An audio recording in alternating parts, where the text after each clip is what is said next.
नमस्कार, मैं डॉक्टर राकेश सहाय। एथेनॉल का फ़ायदा सिर्फ एक ही तरीके से दिखता है, जब हम ज़मीन से पेट्रोल लेना बंद कर दें या हम पेट्रोल का आयात शून्य कर दें।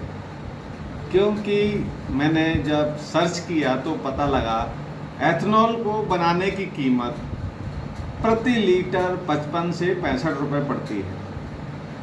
पहला नुकसान ये कि ये पेट्रोल से महंगा पड़ रहा है, जबकि पेट्रोल का प्रति लीटर उत्पादक मूल्य जो है वो 55 से 60 रुपये है, यानी कि 10 रुपये लीटर लगभग एथेनॉल महंगा पड़ता है। एथेनॉल से गाड़ियां खराब हो रही हैं, लेकिन मंत्री जी मानने को तैयार नहीं है। एजेंसियां कह रही हैं, मैकेनिक कह रहे हैं, लेकिन वो मानने को तैयार नहीं।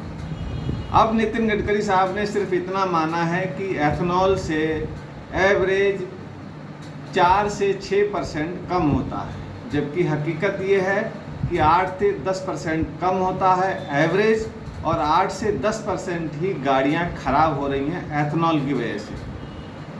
एथेनॉल हमारे भोजन के हिस्से का चावल खा रहा है। भारत एक गरीब देश है, यहाँ कूड़े में से लोग खाना बीन के खाते हुए देखे जाते हैं। तब आप सोचिए कि 25-30 रुपए किलो का टूटा हुआ चावल हम एथेनॉल में क्यों देना चाहते हैं। और ये भी एक झूठ पकड़ा गया है कि हम टूटा हुआ चावल दे रहे हैं। FCI ने यानी कि सरकार ने सब्सिडी पर एथेनॉल बनाने वालों के लिए चावल दिया।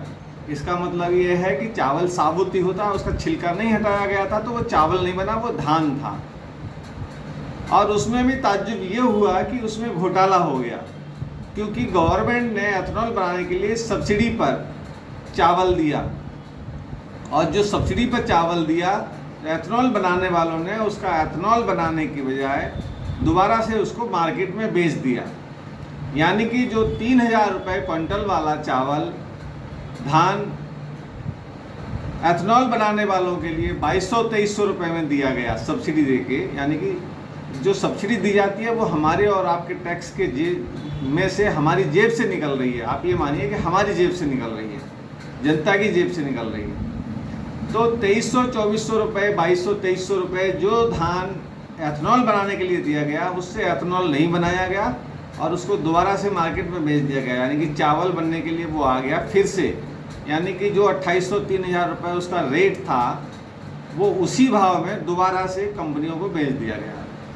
अब देखिए एथेनॉल से कितना बड़ा खेल हो रहा है। हमारी गाड़ियां भी खराब हो रही हैं, हमें एवरेज भी कम मिल रहा है, हमारे हिस्से का भोजन भी एथेनॉल में जा रहा है, और फिर भ्रष्टाचार भी हो रहा है, और फिर सब्सिडी के द्वारा हमारी जेब भी कट रही है। अब इस सारे खेल से किसको क्या फ़ायदा है, भगवान जाने और भाजपा जाने, नितिन गडकरी जाने। और नितिन गडकरी इतना मुखर होकर एथेनॉल के सपोर्ट में क्यों रहते हैं, जबकि पेट्रोलियम मंत्रालय हरदीप पुरी जी के पास है। मुझे लगता है कि भारत की राजनीति से 70+ उम्र के नेताओं को अब रिटायरमेंट ले लेनी चाहिए, क्योंकि ये अपना काम ठीक से नहीं कर पा रहे हैं। नितिन गडकरी, हरदीप पुरी, अमित शाह जी, नरेंद्र मोदी जी, ये सभी 70+ के हैं, और इनको अब राजनीति से संन्यास लेके आराम करना चाहिए और नए युवा भाजपा के मंत्री बनाने चाहिए, उनका मार्गदर्शन करना चाहिए। नमस्कार।